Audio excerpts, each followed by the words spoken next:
नमस्कार, आप देख रहे हैं रोशन भारत टुडे और मैं हूं आपके साथ अखिल। होर्मुज स्ट्रेट इस वक्त अमेरिका और ईरान के बीच बढ़ते तनाव का सबसे बड़ा केंद्र बन गया है।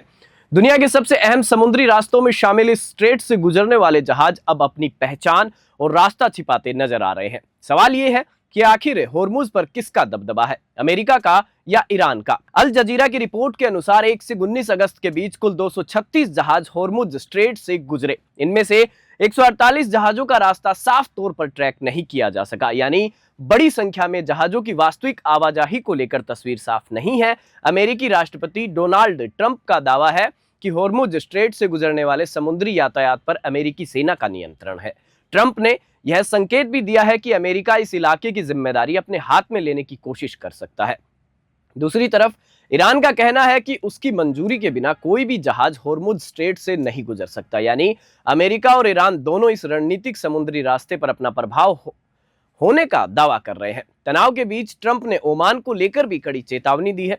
ओमान अमेरिका का सहयोगी है और होर्मुज स्ट्रेट के दूसरी तरफ ईरान के सामने स्थित है। स्ट्रेट का समुद्री इलाका ईरान और ओमान दोनों के अधिकार क्षेत्र में आता है। बताया जा रहा है कि ट्रंप की धमकी का मकसद ओमान की ईरान के साथ होर्मुज स्ट्रेट के संयुक्त संचालन से जुड़े किसी समझौते से रोकना है। अगर ऐसा कोई समझौता होता है तो क्षेत्र में ईरान का प्रभाव और बढ़ सकता है। तनाव बढ़ने से पहले होर्मुज स्ट्रेट में जहाजों के लिए समुद्री आवाजाही का तय ढांचा था, लेकिन अमेरिका और ईरान के बीच टकराव बढ़ने के बाद यहां दो अलग अलग रास्तों की चर्चा शुरू हो गई है।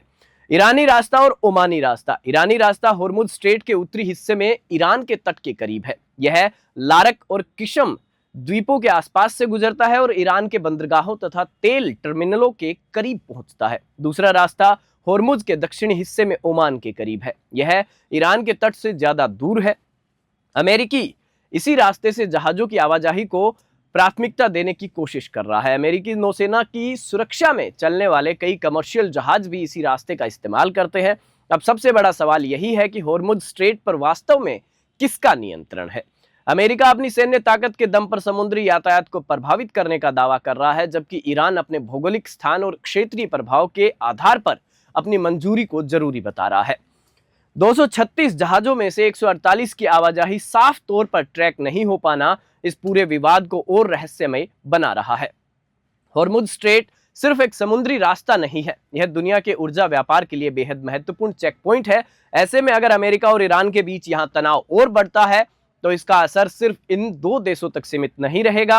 अब नजर इस बात पर है कि आने वाले दिनों में जहाज किस रास्ते को चुनते हैं और होर्मुज स्ट्रेट में आखिर किसकी पकड़ मजबूत होगी, अमेरिका की या ईरान की।